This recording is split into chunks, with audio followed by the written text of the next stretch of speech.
Reporter ടിവിയുടെ war against drugs എന്ന ക്യാമ്പയിന് തുടക്കമായി കഴിഞ്ഞു. ഇപ്പോൾ നമ്മോടൊപ്പമുള്ളത് Pathanamthitta narcotic cell DYSP J Umesh കുമാറാണ്. സർ, മാധ്യമങ്ങൾ ഇത്തരത്തിൽ മുൻകൈയെടുത്ത് ലഹരി വിരുദ്ധ പ്രവർത്തനങ്ങൾ നടത്തുന്നതിന് അങ്ങനെയാണ് നോക്കിക്കാണുന്നത്?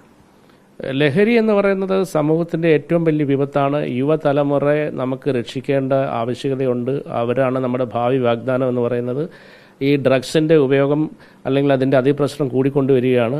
അപ്പോൾ അതിനെ കർശനമായി നിരോധിക്കേണ്ടതും അവരെ നേർവഴിക്ക് നയിക്കേണ്ടതിനും മാധ്യമങ്ങളുടെ റോൾ വലിയ സ്ഥാനമാണ് മാധ്യമങ്ങളുള്ളത്. ഒരു കാരണവശാലും ഈ ഡ്രഗ്സിന് അഡിക്ഷനിലൂടെ ഒരു കുട്ടിയും പോകാൻ പാടില്ല. അങ്ങനെ വരുന്ന സംഭവങ്ങൾ നമ്മൾ നിലവിൽ കാണുന്നുണ്ട്. പലയിടത്തും പല ആക്രമണങ്ങളും അതുപോലെ തന്നെ പല കൊലപാതകങ്ങളുടെയൊക്കെ പിന്നിൽ ഡ്രഗ്സിൻ്റെ ഉപയോഗമാണെന്ന് നമ്മൾ നിലവിൽ കാണുന്നുണ്ട്. ഇപ്പോൾ ഈ പൊതുസമൂഹം പലപ്പോഴും ഇങ്ങനെയുള്ള കാര്യങ്ങൾ കാണാറുണ്ട്. ഇപ്പം ലഹരി വിൽക്കുന്നത്, ആരൊക്കെയാണ് ഇത് വിൽക്കുന്നത്, ആരൊക്കെയാണ് വാങ്ങിക്കുന്നത്. പക്ഷേ പലപ്പോഴും സാധാരണക്കാർക്ക് ഇത് ഭയമാണ്. താങ്കളെപ്പോലുള്ള ഉന്നത ഉദ്യോഗസ്ഥരെ ഇത് അറിയിക്കുന്നതിനോ ഡിപ്പാർട്ട്മെൻറ്റിനെ അറിയിച്ചാൽ എന്തെങ്കിലും പ്രത്യാഘാതങ്ങൾ ഉണ്ടാകുമോ? അത്തരം സംശയങ്ങളൊക്കെ മാറ്റാൻ ഡിപ്പാർട്ട്മെൻറ്റ് എന്താണ് ചെയ്യുന്നത്? നമുക്ക് യോദ്ധ എന്ന് പറയുന്ന ഒരു പോർട്ടൽ തന്നെ ഇത് ഉണ്ട്, സംസ്ഥാന തലത്തിലുണ്ട്. അതുപോലെ തന്നെ നമുക്ക് ഒരു ടോൾ ഫ്രീ നമ്പറുണ്ട്, 1932 എന്ന് പറയുന്ന ഒരു ടോൾ ഫ്രീ നാഷണൽ ലെവലിൽ ടോൾ ഫ്രീ നമ്പറുണ്ട്. അതിലൂടെ അറിയിക്കാം, യോദ്ധ പോർട്ടലിലൂടെ അറിയിക്കാം. അതിൽ തന്നെ നാർക്കോട്ടിക് സെൽ ഡിവൈഎസ്പിയുടെ ഫോണിൽ വിളിച്ചറിയിക്കാം. ഈ വിവരങ്ങൾ രഹസ്യമായി കിട്ടുന്ന ഒരു വിവരങ്ങളും നമ്മൾ ആരെയും അറിയിക്കാറില്ല. അത് നമ്മുടെ രഹസ്യ ടീം അംഗങ്ങൾ പോയി ദിവസങ്ങളോളം നിരീക്ഷിച്ചിട്ടാണ് നമ്മളിവരെ പിടിക്കുന്നത്. വളരെയധികം ഒരു ടാസ്ക് എടുത്തിട്ടാണ്, വളരെയധികം കഠിനമായ പ്രയത്നത്തിലൂടെയാണ് നമ്മൾ ഇവരെല്ലാം പിടിക്കുന്നത്. ഇപ്പോൾ ഈ പൊതുസമൂഹത്തിന് ഇത്തരത്തിലൊരു ബോധവൽക്കരണം, അതായത് എവിടെ കണ്ടാലും ഇത് അറിയിക്കുക. ഇപ്പോൾ റിപ്പോർട്ടർ ടി വി തന്നെ ഒരു നമ്പർ നമ്മൾ പരസ്യപ്പെടുത്തിയിട്ടുണ്ട്. എന്ത് കണ്ടാലും നിങ്ങൾക്ക് അറിയിക്കാം, അതിൻ്റെ വീഡിയോസ് നമുക്ക് അയച്ചു തരാം. അപ്പോൾ അത്തരത്തിൽ ഈ സമൂഹത്തിനെ കൂടി ബോധവൽക്കരിക്കാൻ എന്തൊക്കെ പദ്ധതികളാണുള്ളത്?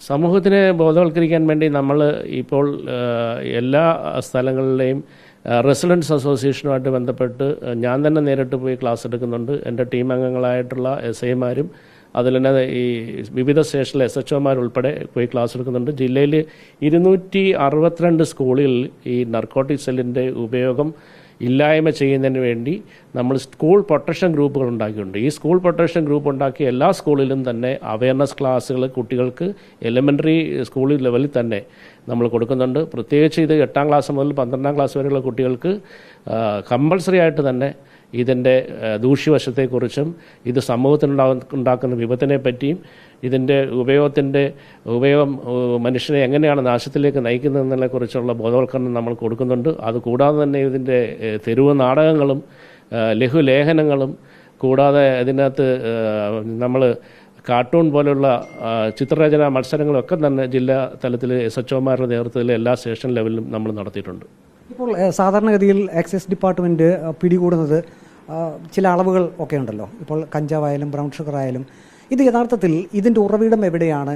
ആരാണ് ഇത് ബൾക്കായിട്ട് കൊണ്ടുവരുന്നത്? അന്തർ സംസ്ഥാന രീതിയിലുള്ള ഗ്യാങ് ഇതിൻ്റെ ആരാണ്? അത്തരത്തിലുള്ള അന്വേഷണത്തിലേക്ക് പോകാറുണ്ടോ? അതിനെന്തെങ്കിലും നിലവിൽ തടസ്സങ്ങളുണ്ടോ? ഒരു തടസ്സമില്ല. തീർച്ചയായിട്ടും നമ്മൾ ഇതിൻ്റെ സോഴ്സിനെ പറ്റി അന്വേഷിച്ച് പോകാറുണ്ട്. ഒഡീഷ്യ, അതുപോലെ തന്നെ UP, മധ്യപ്രദേശ്, ഒറീസ എന്നിങ്ങനെയുള്ള സംസ്ഥാനങ്ങളിൽ നിന്നും പല അന്യസംസ്ഥാന തൊഴിലാളികളും നമ്മുടെ നാട്ടിൽ തൊഴിൽ തേടി വരുന്നുണ്ട്. ഇവർ ട്രെയിനിൽ വഴി കൊണ്ടുവരുന്നതും നമ്മൾ പിടിക്കുന്നുണ്ട്. തിരുവല്ല റെയിൽവേ സ്റ്റേഷനിൽ നിന്നായാലും നമ്മുടെ ഇവിടെ നമുക്കുള്ളത് പത്തനംതിട്ട ജില്ലയിൽ തിരുവല്ല റെയിൽവേ സ്റ്റേഷനാണുള്ളത്. അപ്പോൾ അന്യസംസ്ഥാന തൊഴിലാളികളുടെ ക്യാമ്പുകൾ നമ്മൾ റെയ്ഡ് നടത്തി നമ്മൾ ഒരുപാട് കേസുകൾ ഈ കഴിഞ്ഞ വർഷം തന്നെ പിടിക്കുകയുണ്ടായി. ഇവിടെ പത്തനംതിട്ട തന്നെ അന്യസംസ്ഥാന തൊഴിലാളിയുടെ ക്യാമ്പ് നമ്മൾ റെയ്ഡ് ചെയ്ത് നമ്മൾ ഒരു 10 കിലോ കഞ്ചാവ് കഴിഞ്ഞ പ്രാവശ്യം നമ്മൾ പിടിച്ചു. കൂടാതെ എല്ലാ അന്യസംസ്ഥാന തൊഴിലാളികളുടെയും ക്യാമ്പുകൾ കേന്ദ്രീകരിച്ച് റെയ്ഡുകൾ നടത്തുന്നുണ്ട്.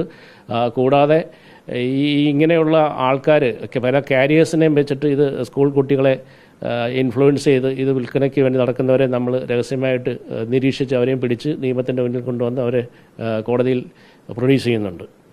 ഇപ്പോൾ കഴിഞ്ഞ വർഷത്തെ അപേക്ഷിച്ച് നോക്കുമ്പോൾ പത്തനംതിട്ട ജില്ലയെ സംബന്ധിച്ച് ഇതിൻ്റെ കണക്കുകൾ എണ്ണം കൂടിയിട്ടുണ്ടോ?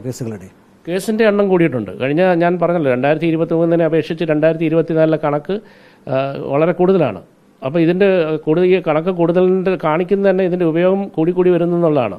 അപ്പോൾ ഇത് ശക്തമായി തരുവാൻ എക്സൈസും അതുപോലെ തന്നെ പോലീസ് ഡിപ്പാർട്ട്മെൻറ്റും ഫോറസ്റ്റ് ഡിപ്പാർട്ട്മെൻറ്റും കൂടെ ചേർന്ന് ജോയിൻ്റ് ആയിട്ടുള്ള റെയ്ഡുകൾ കണ്ടക്ട് ചെയ്യുന്നുണ്ട്. കൂടാതെ ഇതിൻ്റെ മോണിറ്ററിങ് എല്ലാ മാസം തന്നെ 3 മാസം കൂടുമ്പം തന്നെ കളക്ടർ ലെവൽ, SP ലെവൽ ഇതിൻ്റെ എല്ലാ ഡിപ്പാർട്ട്മെൻറ്റുകളെയും ഏകോപിപ്പിച്ചുകൊണ്ടുള്ള ഇതിൻ്റെ ഉപയോഗം തടയുന്നതിന് വേണ്ടിയുള്ള മീറ്റിങ്ങുകളും അതിനുള്ള എഡ്യൂക്കേഷൻ ഡിപ്പാർട്ട്മെൻറ്റിലെ ഉദ്യോഗസ്ഥന്മാരുമായിട്ട് കൂടിയാലോചിച്ച് വേണ്ട നടപടികൾ ഞങ്ങൾ ചെയ്യുന്നുണ്ട്.